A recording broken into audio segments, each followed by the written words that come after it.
Clean up on aisle one. Clean up on aisle one, part two.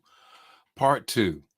We're going to talk about how do you bury the hatchet? How do you bury the hatchet? Well, good morning, everybody. It is time for morning manna. Got a word for you on this morning, and guess what?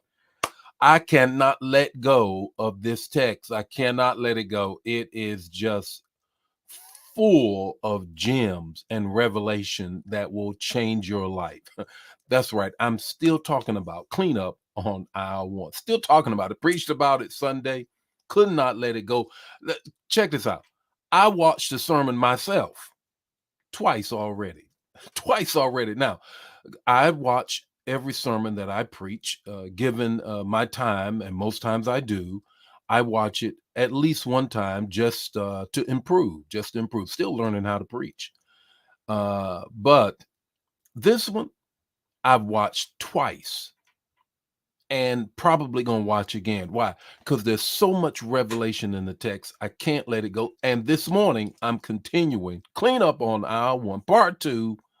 Bury the hatchet. Can you just please bury the hatchet? How do you bury the hatchet? Let's talk about that. Let me greet a few people, though, before we get into that on this morning. Good morning, Carolyn. How are you on this morning? Brenda, how are you?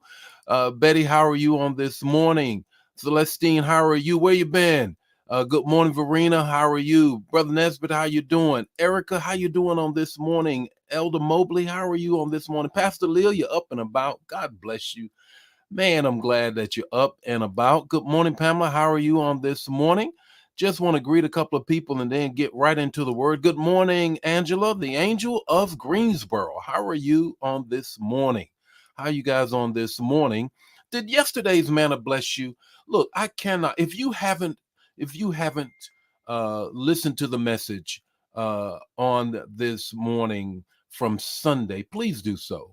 Clean up on aisle one. Clean up on aisle one. And the revelation in there is still grabbing me. Good morning, Bev. How are you on this morning? Still got a hold of me, and I'm still want to just share some more. Bury the hatchet. Bury the hatchet. If you haven't watched it, please go back. New Life Tube One. If you don't do Facebook, go on New Life Tube One and check it out. If it bless you, bless the word too. That will help as well. If you just check that word out. Good morning, Diane. How are you on this morning? What a wonderful morning. My cousin from Jersey in the house. Jersey in the house. What's up, cuz? Good to see you, man. Good to see you. Look, this morning, I'm talking about clean up on aisle one. Clean up on aisle one. Can you just bury the hatchet? Just bury the hatchet. You ever known anybody that struggles with burying the hatchet? Well, this morning, that's what we're going to do. Going to talk about just bury the hatchet. The text, the talk, the takeaway, 5 minutes or less. That's what I'm going to share with you. Put the revelation that you get in the chat area. If it's your first, second, or third time joining us, this is what we do, 8 o'clock Central Standard Time every weekday morning. So I need you to share the manna right now. Share it right now. Don't wait until I'm done. Share the manna right now so you can get this word. Good morning, Thelma. How are you? Let's get into the word. Here's the text: Genesis 25, 8, 9, and 10. Genesis 25, 8, 9, and 10. Here's the summary of those three verses. Then Abraham breathed his last breath. He was 175 years old. And his sons, wow, here you go. Yesterday I talked about Isaac and I talked about Ishmael. His sons buried him with his wife Sarah. I want you to grab that context of this text. On yesterday and on Sunday, we talked about how Sarah made a mess of things. It was her lack of faith, walking in her flesh and in her feelings, that caused God to have to push back 25 years to promise. You already know the story.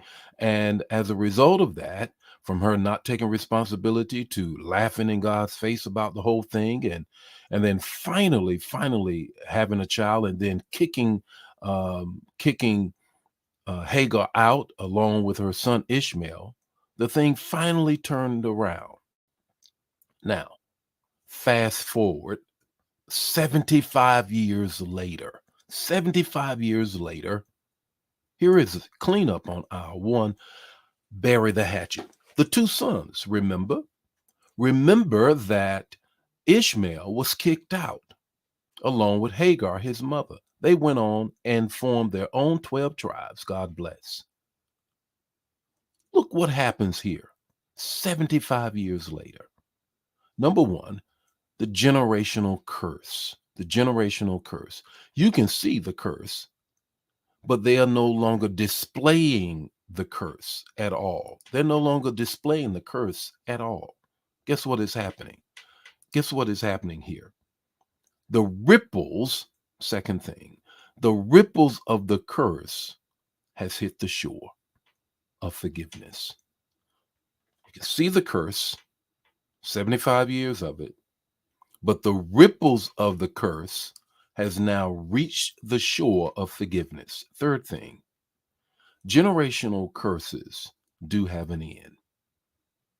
Generational curses do have an end. It just depends on when you want it to end.